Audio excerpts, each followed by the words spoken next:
Good morning बच्चों। आज मैं आप सबको आपके हिंदी पाठ्य पुस्तक क्षितिज का पाठ 12 लखनवी अंदाज जो यशपाल जी के द्वारा रचित है उसके बारे में बताऊंगी। तो पहले जान लेते हैं पाठ का उद्देश्य। प्रस्तुत कहानी के माध्यम से यशपाल जी ने यह साबित किया है कि बिना कथ्य व घटना के भी कहानी की रचना की जा सकती है। लखनवी नवाब के माध्यम से उस पतनशील सामंती वर्ग पर तीक्ष्ण कटाक्ष किया है जो वास्तविकता से बेखबर होकर बनावटी जीवन शैली का आदी है। तो आइए अब जानते हैं पाठ के बारे में। लेखक को पास में ही कहीं जाना था। लेखक ने यह सोचकर सेकंड क्लास का टिकट लिया कि उसमें भीड़ कम होती है। वे आराम से खिड़की से प्राकृतिक दृश्य देखते हुए किसी एक नई कहानी के बारे में सोचेंगे। पैसेंजर ट्रेन चलने को ही थी। लेखक दौड़कर एक डिब्बे में चढ़े, परंतु अनुमान के विपरीत उन्हें डिब्बा खाली नहीं मिला। डिब्बे में पहले से ही लखनऊ की नवाबी नस्ल के एक सज्जन पालथी मारे बैठे थे। उनके सामने 2 ताजे चिकने खीरे तौलिए पर रखे थे। लेखक का अचानक चढ़ जाना उस सज्जन को अच्छा नहीं लगा। उन्होंने लेखक से मिलने से कोई दिलचस्पी नहीं दिखाई।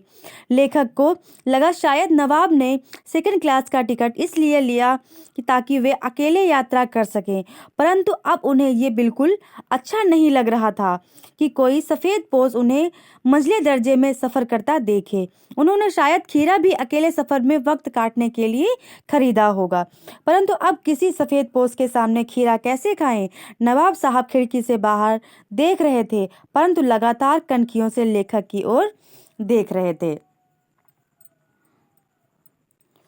अचानक ही नवाब साहब ने लेखक को संबोधित करते हुए खीरे का लुत्फ उठाने को कहा, परंतु लेखक ने शुक्रिया करते हुए मना कर दिया। नवाब ने बहुत ढंग से खीरे को धोकर छीले, काटे और उसमें जीरा, नमक, मिर्च बुरककर तौलिए पर सजाते हुए पुनः लेखक से खाने को कहा, किंतु लेखक ने एक बार मना कर चुके थे, इसलिए आत्मसम्मान बनाए रखने के लिए दूसरी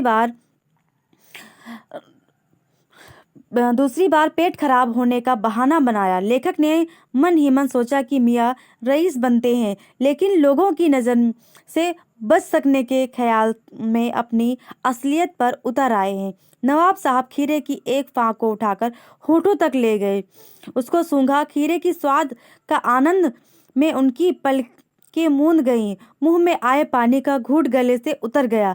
तब नवाब साहब ने फाँक को खिड़की से बाहर छोड़ दिया। इसी प्रकार एक एक करके फाँक को उठाकर सूंघते और फेंकते गए। सारे फाँकों को फेंकने के बाद उन्होंने तौलिए से हाथ और होठों को पोंछा, फिर गर्व से लेखक की ओर देखा और इस नायाब इस्तेमाल से थक कर लेट गए। लेखक ने सोचा कि खीरा इस्तेमाल करने से क्या पेट भर सकता है? तभी नवाब साहब ने डकार ले ली और बोले, खीरा होता है लजीज पर पेट पर बोझ डाल देता है। यह सुनकर लेखक ने सोचा कि जब खीरे के गंध से पेट भर जाने की डकार आ जाती है तो बिना विचार, घटना और पात्रों के इच्छा माँ से नई कहानी क्यों नहीं बनाई जा सकती। बच्चों, इस पाठ को आप अच्छी तरह से पढ़िएगा और समझिएगा।